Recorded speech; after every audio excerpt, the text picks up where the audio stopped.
Bienvenue au Centre islamique de Tavernier. On continue les émissions sur la vie merveilleuse de Cheikh Ahmadou Bamba.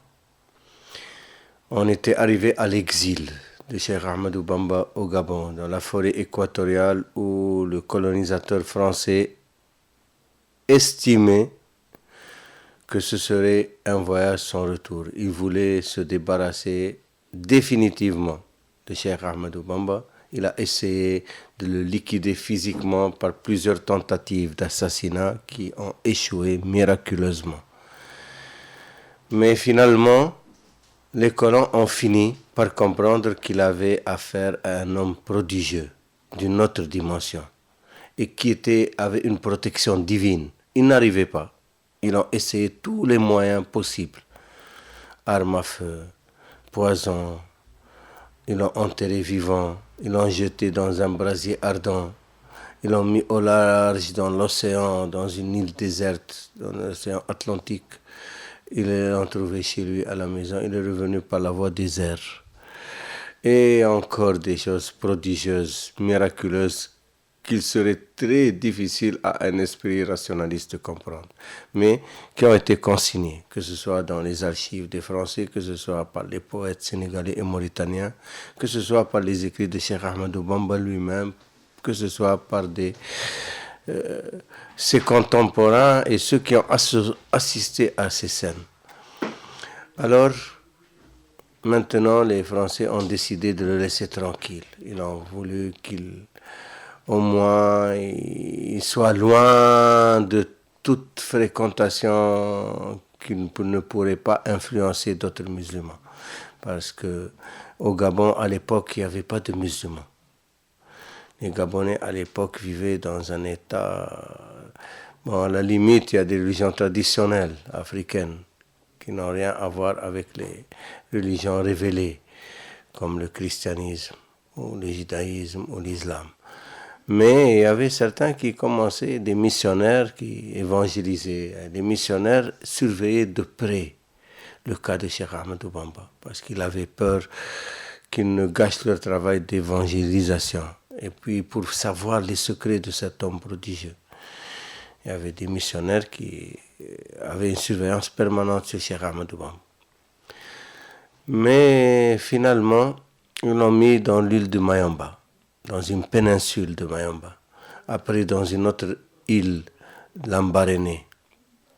Et il l'isolait. Il a finalement passé 5 ans à Mayomba et 2 ans à Lambaréné et quelques mois à Libreville, dans des différents campements.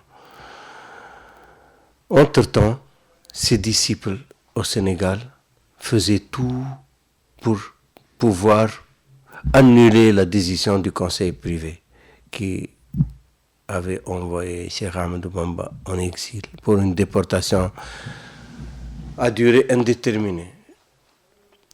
Et surtout, c'était Cheikh Ibra Fall, le chevalier fidèle, le preux chevalier. Dans Serigne Touba, quand il partait à l'exil, sa dernière pensée était pour Cheikh Ibra Fall, qui était, comme on a dit,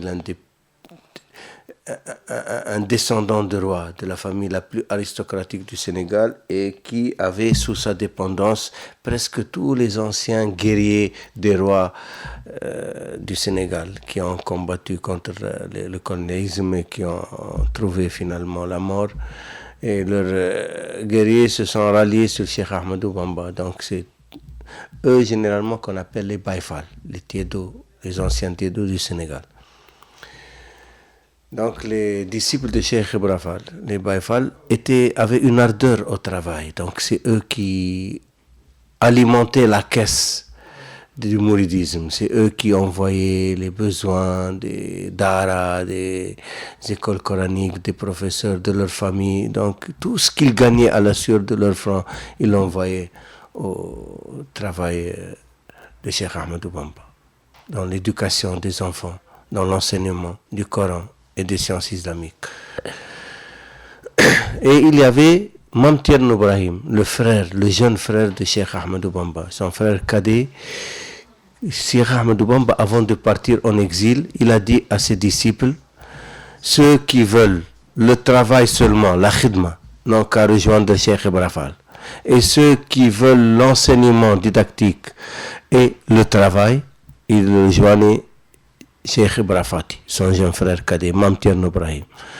Donc, c'était les deux piliers du mouridisme. Il y avait d'autres cheikhs aussi qui avaient des disciples sous leur dépendance et aussi qui faisaient le même travail. Ils enseignaient dans des daras et travaillaient dans les champs et à la sueur de leur front. Et leurs disciples amenaient des hadiyas qu'ils reversaient pour le travail, pour l'œuvre de Cheikh Ahmadou Bamba. Il y avait beaucoup de cheikhs, certains disent 300, d'autres 600. Mais les plus en vue dans ce travail étaient incontestablement Mame Thierno Ibrahim, le frère cadet de Cheikh Ahmadou Bamba, et Cheikh Ibra Fall. Et il y avait Cheikh Abdrahman Lo qui s'occupait du Coran, d'enseigner le Coran.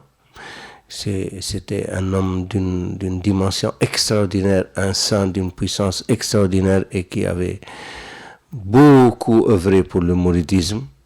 Il y avait d'autres cheikhs, Massamba Diop, il y avait Cheikh Adamagé, il y avait Cheikh Ibrassar, il y avait Cheikh Antambake, le frère de Cheikh Ahmadou Bamba. Il y avait beaucoup de cheikhs. Mais on va se focaliser sur le cas de Mame Thierno Ibrahim et Cheikh Ibra Fall parce que c'est eux qui avaient le plus œuvré pour le retour de Cheikh Ahmadou Bamba. Il avait demandé à François Carpeaux qui se présentait pour la députation. La France à l'époque avait fait de 4 régions sénégalaises, Rufisque, Saint-Louis, Gorée et Dakar, des départements français. Elle les avait inclus, donc les ressortissants de cette zone avaient la nationalité française, étaient considérés des citoyens français. Et donc il devait avoir un député. Donc le premier député qui s'était présenté à la députation était François Carpeaux. Il était à Saint-Louis, c'était la capitale de l'AOF. Cheikh Ibra Fall, officier à Saint-Louis, son quartier général c'était Saint-Louis. Donc il s'est approché de François Carpeaux pour négocier avec lui le cas de Cheikh Ahmadou Bamba. Comment faire revenir Cheikh Ahmadou Bamba. François Carpeaux, il a dit il faut prendre un cabinet d'avocats réputé pour plaider sa cause. Et lui, s'il est élu à la députation, il se fera un devoir de présenter le cas de Cheikh Ahmadou Bamba devant l'Assemblée française, l'Assemblée nationale française, à la métropole. Alors Cheikh Ibra Fall s'est engagé à financer la campagne de François Carpeaux et à lui réunir les votes nécessaires pour passer à la députation, pour qu'il réussisse sa campagne électorale. Et effectivement, il a pris un cabinet d'avocats et il a appuyé fortement François Carpeaux financièrement et humainement. Et effectivement, François Carpeaux est passé député. Donc il a siégé à la métropole et le premier dossier qu'il a mis sur la table, c'était le dossier de Cheikh Ahmadou Bamba. Il a tenu promesse, il a tenu ses engagements. Et à l'époque, en France, François Carpeaux s'était allié à l'Union de gauche, dirigée par Georges Clemenceau. Et l'Union de gauche, le bloc de gauche, était anticolonialiste. Il était contre la politique coloniale française. Donc, ils ont appuyé le dossier présenté par François Carpeaux. Et effectivement, en étudiant le dossier, ils ont vu que Cheikh Ahmadou Bamba a été injustement envoyé, il a été déporté injustement. Il n'y avait aucune charge contre lui. Il n'a commis aucun délit. Il n'y avait que des rumeurs et des délations. Certains avaient envoyé des rapports au gouvernement pour qu'il prépare le djihad dans certains marabouts comme de certains chefs locaux et certains chefs de cercle français. Donc, il n'y avait que des supputations, des rumeurs, des dénonciations, des calomnies. Il n'y avait aucune charge contre lui. Donc, c'était vraiment injuste. Alors, effectivement, le bloc de gauche a soutenu la demande de François Carpeaux et ils ont eu gain de cause. Et on a vu qu'il fallait réparer cette injustice. Ils ont demandé au gouvernement colonial de l'AOF de faire rentrer Cheikh Ahmadou Bamba à leurs frais, aux frais du gouvernement colonial, et avec les honneurs dus à son rang, en lui présentant de plates excuses et en laissant ses disciples exprimer leur contentement et leur joie à son retour pour qu'il puisse dégager la haine et la rancune qu'il avait envers le gouvernement colonial qui avait spolié injustement leur chair dans ses droits et qui l'ont exporté. Donc il fallait calmer. Et le gouvernement de l'AOF, malgré lui, a dû prendre cette décision dictée par la métropole et ils l'ont ramené Cheikh Ahmadou Bamba avec les honneurs.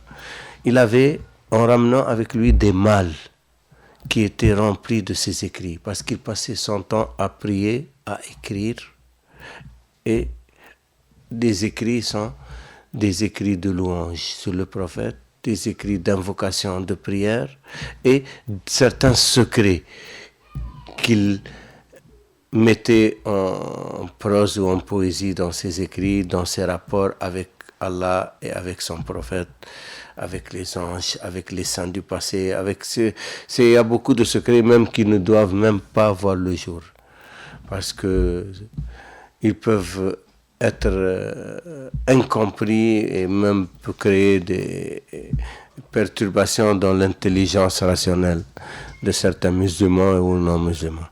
Donc Serigne Touba avait dit que certains écrits ne doivent jamais voir le jour.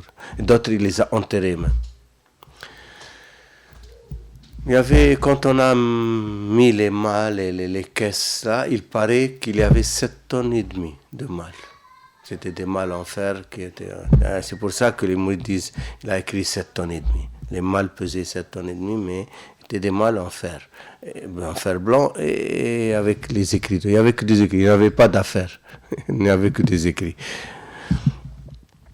Maintenant, quand il est retourné, effectivement, les mourides étaient à l'attente. Il est revenu la date du 11 novembre apparemment, 1902, et les mourides faisaient la fête, c'était la liesse, c'était la joie. Et des rumeurs couraient sur les pouvoirs extraordinaires de Cheikh Ahmadou Bamba, qu'on n'a pas pu liquider physiquement, qui a fait face à la puissance coloniale française et tout le ruse et leur stratagème. Et l'autorité coloniale était très énervée contre François Carpeaux qui avait introduit le dossier, contre tous ceux qui ont participé au retour de Cheikh Ahmadou Bamba et surtout contre les bruits qui couraient sur les pouvoirs extraordinaires de Cheikh Ahmadou Bamba qui tenaient face à l'autorité coloniale, ce qui était insupportable pour eux. Ils ont même pensé à une tentative d'assassinat dans le train qui l'amenait de Dakar à Saint-Louis. Et c'est consigné dans les archives. Moi-même, je l'ai lu dans les documents d'archives. Il disait que François Carpeaux peut pavoiser maintenant après avoir réussi son coup et voilà, comprend Cheikh Ahmadou Bamba pour un être surnaturel. On va essayer dans le train d'attenter pour... Mais finalement, ils n'ont pas pu. Alors, Cheikh Ahmadou Bamba est retourné de Saint-Louis. Il allait de village en village jusqu'à Touba et retourné. Et dans chaque village, tous les habitants venaient avec les cadeaux, on faisait des fêtes, des festins pour lui. Et de plus en plus, les populations adhéraient à sa voix, aux grandes dames des autorités coloniales et de certains marabouts qui étaient vraiment jaloux de voir cette affluence vers Cheikh Ahmadou Bamba, parce qu'ils voyaient même leurs disciples partir. Et de village en village, il a été accueilli avec les honneurs dus à son rang jusqu'à ce qu'il est retourné à Touba. Il s'était installé à l'entrée de Touba, à Darminan. Il avait demandé à son frère de lui préparer une maison là-bas. Une maison, à l'époque, on les faisait en bois et en tôle. Donc c'était très facile à construire en quelques jours, avec des palissades tout autour pour marquer les carrés. Et son frère, Cheikh Anta, quand il est passé chez lui à Dar es Salaam, il a égorgé du coq jusqu'au chameau. Il a égorgé tous les jours, pendant des jours. Il faisait il était tellement, il a tellement dépensé dans cela que c'est devenu légendaire. Finalement, il est resté à Darminan et les gens venaient affluer et puis donner les directives. On a commencé maintenant à découvrir les prodiges de Cheikh Ahmadou Bamba, linguistiques, comme spirituels, comme la force spirituelle qu'il mettait dans ses disciples. Tous ceux qui venaient à lui rentraient avec une foi affermie et une connaissance élargie. Et les pouvoirs de Cheikh Ahmadou Bamba étaient décuplés après son exil. Surtout après son exil, on le voyait rarement manger ou dormir. Il était devenu un être non seulement exceptionnel, mais on ne peut plus même parler d'humanité en lui. C'était devenu quelque chose de hors du commun. Et tout le monde remarquait cela. Mais cette réputation et cette notoriété va lui causer encore des problèmes avec l'autorité coloniale. Parce que son pouvoir d'attraction des foules rendait inquiet beaucoup de chefs de canton, dont Mbakhan Diop, le fils de Lat Dior, qui a eu des démêlés avec certains mourides. Il voyait qu'il n'avait aucune autorité sur les mourides. Il a commencé à écrire des rapports alarmants et surtout il y a eu un feu qui a accidentel, un feu accidentel qui a brûlé beaucoup de cases. Comme on a dit, c'était en bois et en paille. Donc ça a brûlé beaucoup de cases. Il y avait beaucoup d'écrits et de meubles de Cheikh Ahmadou Bamba qui ont brûlé dans ce feu-là, cet incendie. Alors il avait envoyé pour acheter des meubles à Saint-Louis. Comme on dit, la capitale c'est Saint-Louis. Les chameaux, il était venu à dos de chameaux, des meubles, des armoires, des lits, des chaises et des livres. Quand il passait, les gens qui étaient toujours aux aguets, ils essayaient de mettre Cheikh Ahmadou Bamba en conflit avec les autorités, ont envoyé des rapports qu'il achetait des armes, qu'ils se préparaient et qu'ils ont témoigné, qu'ils ont vu des chameaux, des caravanes passer avec des armes. Comme c'était enveloppé, on pouvait savoir ce qu'il y avait dedans. Et effectivement, c'était une alerte et puis une alarme. Et le gouverneur général qui était à Saint-Louis a envoyé à Cheikh Ahmadou Bamba une convocation. Mais comme à son habitude, Cheikh Ahmadou Bamba ne répond pas aux convocations des autorités coloniales parce que, comme on a dit, il ne fait rien sans la permission d'Allah et de son prophète. Donc, il n'a pas répondu à la convocation. Une deuxième convocation, une troisième, c'est devenu une menace. Il n'a pas répondu.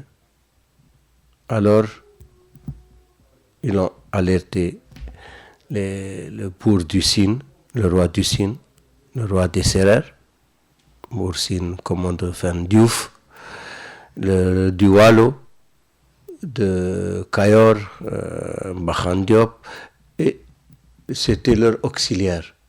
Et avec un détachement de spahis et de gendarmes français, militaires français, qui sont allés vers Darmanan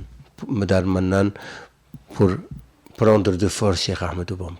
et on l'a menacé. C'était une confrontation qui allait finir par un...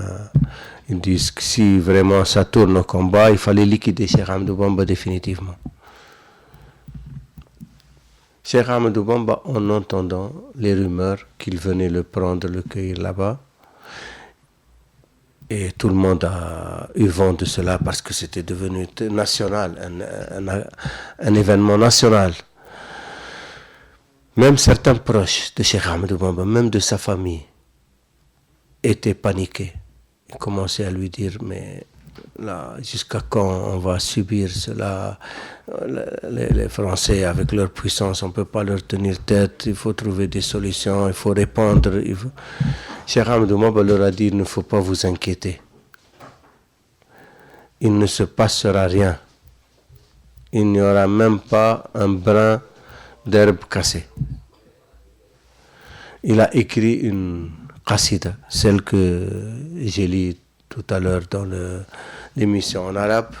Rabbi bima yashrahu al-adhana qad faja'a bijahi afdali man lillahi qad laja'a. Elle est en acrostiche de Rahman Rahim. Il a écrit sur le champ. Il a dit, quand ils viennent, vous lisez cette qasida. On va en parler, cette qasida, on va la traduire.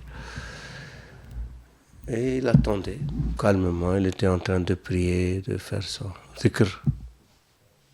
Et effectivement, la cavalerie est venue de toutes parts. Ils ont encerclé le camp de Cheikh Ahmadou Bamba.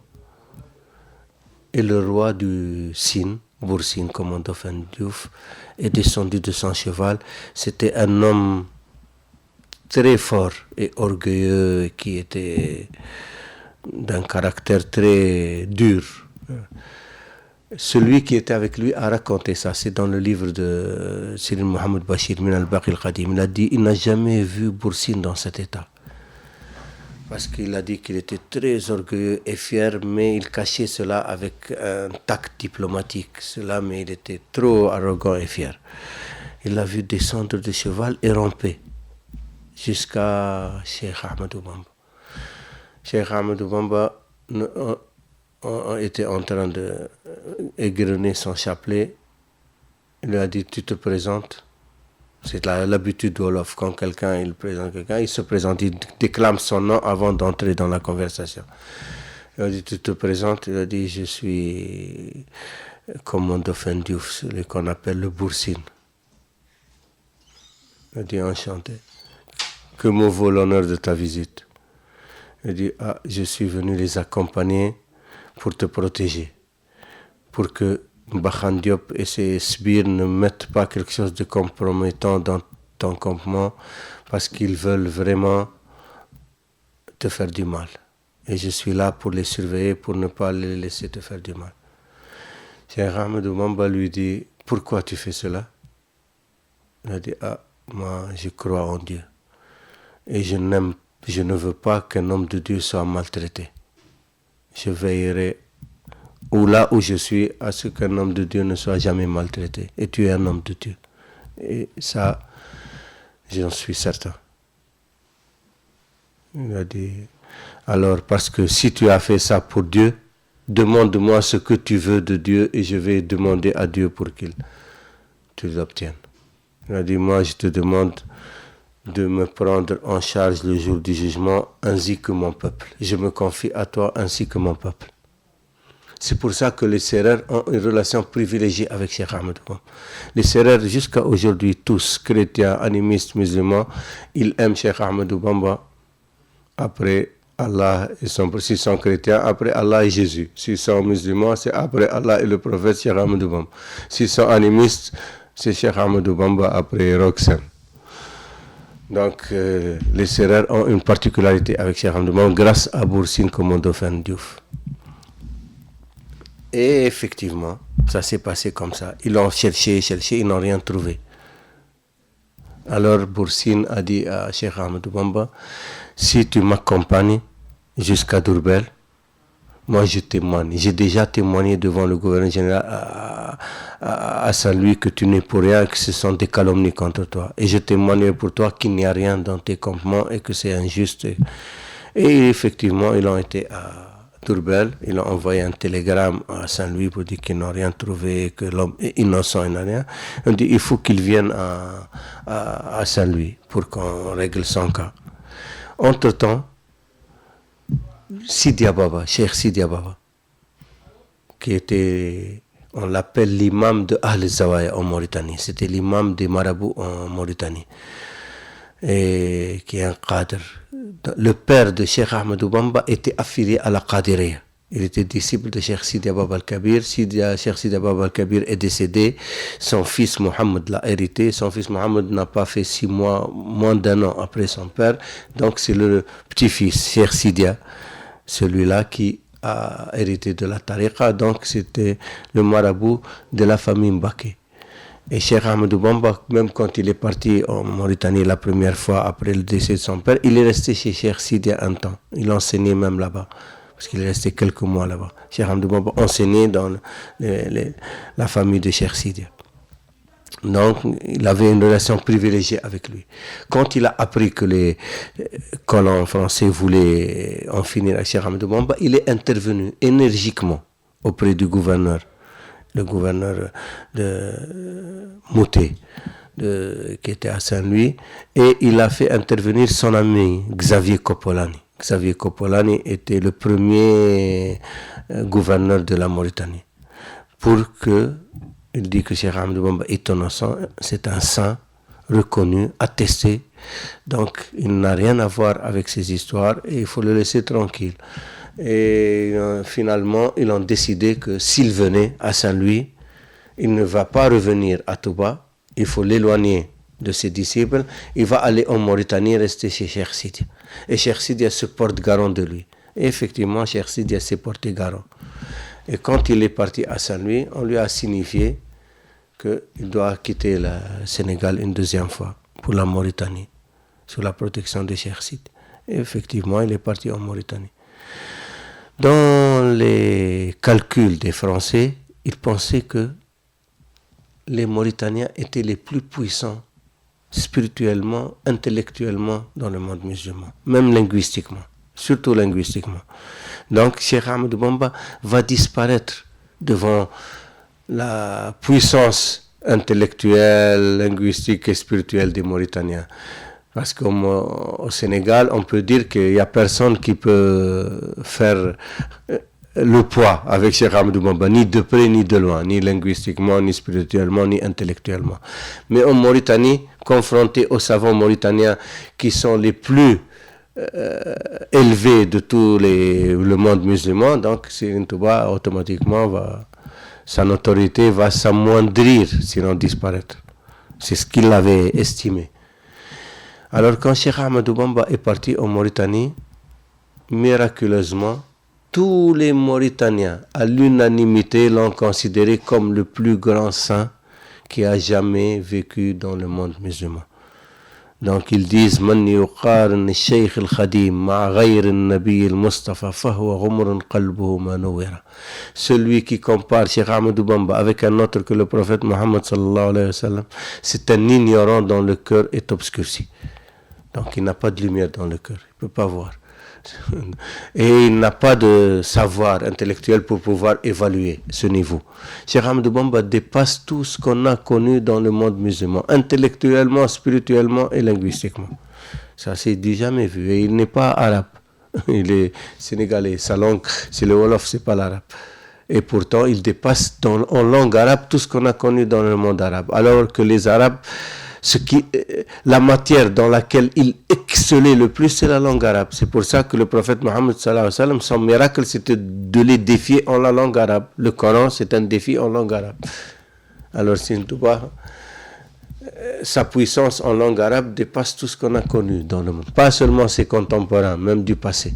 En dehors du prophète Mohammed sallallahu alayhi wa sallam, personne ne peut se comparer.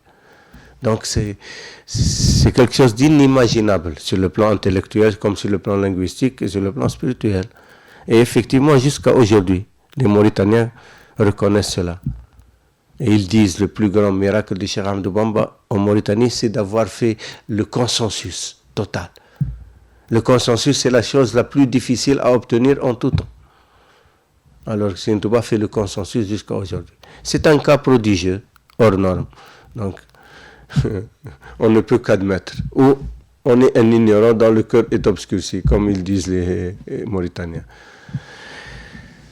Voilà, maintenant, c'est une autre étape qui commence en Mauritanie. Et Serigne Touba, il dit, celui qui compare mon exil du Gabon avec mon exil en Mauritanie, c'est un ignorant. Et il ne me connaîtra jamais. Parce que le premier exil était une série d'épreuves qu'il devait affronter. Alors que le deuxième exil était une série de récompenses qu'il devait cultiver. Le premier, c'était des épreuves pour voir. Allah éprouve la foi du croyant. Allah, il dit dans le Coran, dans Sourate Al-Ankabut, il dit Alif Lam Mim ahasiba an-nasu an yutraku an yaqulu amanna wa hum la yuftanun. Est-ce que les croyants, est-ce que les humains croient qu'on va les laisser dire oui, on croit et on ne va pas les éprouver? Si tu es un croyant, Allah va t'éprouver pour voir le degré de ta foi. Même si c'est vrai, tu as la foi, mais à quel degré? Donc c'est les épreuves qui vont déterminer ton degré de foi. C'est pour ça que le prophète Mohammed sallallahu alayhi wa sallam, il disait أكثر الناس ابتلاء أشد الناس ابتلاء الأنبياء ثم الأمثل ثم الأمثل. Les plus éprouvés des humains sont les prophètes. Après les plus exemplaires, après les plus exemplaires. Plus tu es exemplaire, plus tu es élevé, plus tu es éprouvé, pour voir. Parce que les épreuves des prophètes, aucun humain ne peut les relever. C'est pour ça, les prophètes, on ne peut pas se comparer aux prophètes. Maintenant, les plus exemplaires seront éprouvés. Et Cheikh Ahmadou Bamba a vécu les épreuves de tous les prophètes. Pourtant, il n'est pas prophète. Il n'y a plus de prophète après le prophète Mohammed sallallahu alayhi wa sallam. C'est pour ça que Serigne Touba, il dit Baha Rasulullah kull al-anbiya alayhim azka salamay rabbiya bi ghurbati ashri sinina bi khidami lidil wujudi wal qidam. Le prophète m'a montré en exemple devant tous les prophètes réunis. Il a magnifié mon exil béni de 10 années, exclusivement dédié pour la face du Seigneur béni. Le prophète Mohammed sallallahu alayhi wa sallam a montré Serigne Touba en exemple devant tous les prophètes réunis, depuis Sayyidina Adam jusqu'à Sayyidina Isa, jusqu'à Jésus. Sur lui, la paix, sur eux tous, la paix et le salut. C'est du jamais vu. Ghazali, l'imam Ghazali, qui est l'une des plus hautes sommités du monde musulman, le prophète Mohammed sallallahu alayhi wa sallam l'a montré en exemple devant Sayyidina Moussa et Sayyidina Isa, devant Moïse et Jésus. Ça, c'est Aboul Hassan Chadli qui a vu ça en vision. Il a vu le prophète Mohammed sallallahu alayhi wa sallam, Sayyidina Moussa, Sayyidina Isa, et le prophète Mohammed sallallahu alayhi wa sallam, il présentait Ghazali. Il disait, est-ce que vous avez comme lui dans sa communauté? L'imam Ghazali. Le prophète Mohammed sallallahu alayhi wa sallam était fier de l'imam Ghazali. Il le montrait en exemple devant Sayyidina Moussa et Sayyidina Isa. Est-ce que vous avez comme lui dans votre communauté? Et Serigne Touba, Cheikh Ahmadou Bamba, Khadim Rasoul, le prophète Mohammed sallallahu alayhi wa sallam le montre en exemple devant tous les prophètes réunis, depuis Sayyidina Adam jusqu'à Sayyidina Isa. Alayhim salatu wassalam. Donc pour comprendre, c'est quoi le cas de Cheikh Ahmadou Bamba? C'est pas un cas national sénégalais, c'est pas un cas wolof. Les gens doivent se réveiller. Les mourides, même en premier. C'est pas une histoire de famille. Tu sais, au Sénégal aussi, on a tendance à un peu circonscrire le cas de Cheikh Ahmadou Bamba. Chacun il te parle de son père, de son grand-père, de ses relations avec Serigne Touba, et puis il réduit la dimension de Serigne Touba à ce qu'il connaît lui de Serigne Touba. C'est pour ça qu'il ne diffuse pas le mouridisme comme il faut dans le monde musulman et dans le monde. Parce que c'est devenu une affaire presque privée de famille. Et malheureusement aussi, il faut dire les choses comme elles sont. Il faut dire la vérité. Il y a beaucoup aussi, c'est devenu un fonds de commerce. Les hadiyas des talibés, qui est plus importante que la diffusion du message de Serigne Touba. Chacun, il cherche à avoir des talibés, il montre qu'il a de la baraka ou des grâces pour attirer les talibés. Même à l'intérieur du mouridisme, il y a des rivalités. entre certaines familles ou entre certains cheikhs qui sont là pour attirer les disciples avec des histoires, avec des... Même des fois, ils inventent des choses, alors qu'on n'a besoin de rien inventer dans le cas de Cheikh Ahmadou Bamba. Quand on parle du mouridisme, il faut parler de Cheikh Ahmadou Bamba. Quand on parle de l'enseignement du mouridisme, c'est l'enseignement de Cheikh Ahmadou Bamba qui est valable pour tous les mourides. Si les fils même de Cheikh Ahmadou Bamba, que ce soit Siri Moudou Mostafa, que ce soit Sirin Fallo, que ce soit Sirin Abdelhad, que ce soit Sirin Abdelkader, que ce soit Sirin Saliou, ils te disent, nous, on est des talibés. Sirin Saliou, en public, à la télé, il dit, je suis un petit talibé de Sirin Touba. C'est ce qu'il dit. Sirin Abdelhad, il dit, les mourides, ce que je dis, ils le font. Pourquoi? Parce que je suis talibé de Sirin Touba. Si demain, je changeais de tariqa, je deviens Tijane, qui va m'obéir? Il a regardé si Moustapha Bassirou, à côté, qui était son bras droit. Il dit, même si Moustapha ne me portera plus ni ma satala, ni sajada, personne ne m'accordera de l'importance. Toute l'importance qu'on me donne, c'est à cause de Cheikh Ahmadou Bamba. Si eux, ils te disent ça, qui aujourd'hui peut se glorifier de quoi que ce soit? Quelqu'un, il se présente, je suis Sirin Touba, ou je suis ceci. Il faut arrêter. Il faut être honnête avec soi-même et avec ses condisciples mourides. Il faut que chacun se mette à sa place. On ne peut être que talibé de Sirin Touba. On ne peut, et tout ce qu'il peut espérer un talibé d'être un mouride sadq, sincère. C'est Sirin Touba qui demain déterminera qui est sadq, qui n'est pas sadq, qui est son mouride et qui n'est pas son mouride. Et qui nous assure que demain Sirin Touba, il va nous reconnaître. Il dit oui, toi tu es mon talibé, tu as œuvré. Peut-être que tu as œuvré pour toi, tu n'as pas œuvré pour Sirin Touba. Il y a des gens qui œuvrent pour Sirin Touba, qui servent Sirin Touba, il y a des gens qui se servent de Sirin Touba. Donc, il faut savoir, il faut être intelligent, perspicace. C'est de la spiritualité, c'est pas un jeu. C'est une religion, c'est pas une philosophie ou une idéologie. Notre religion, c'est l'islam. La voie de Sirin Touba, c'est la voie de la spiritualité, de la perfection, pour se parfaire, pas pour raconter des balivernes.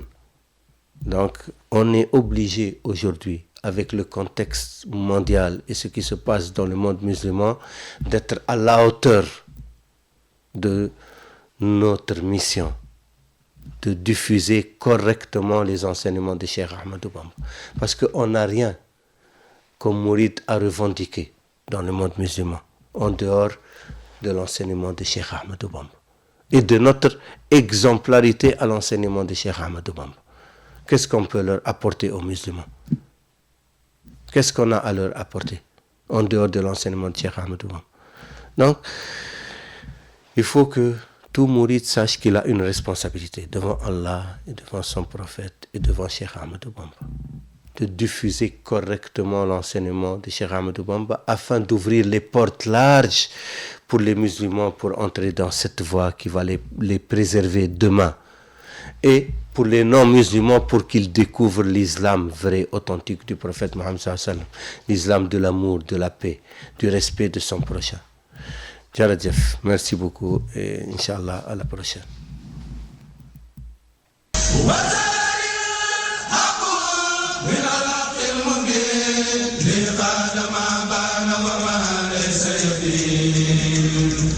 علمني ما كان قبل الخلق من كان لي بكرم وتلق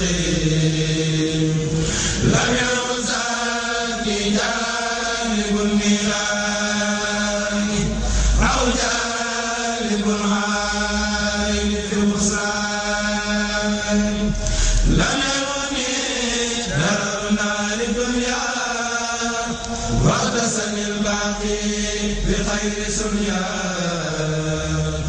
ملكني ما لم يكن عني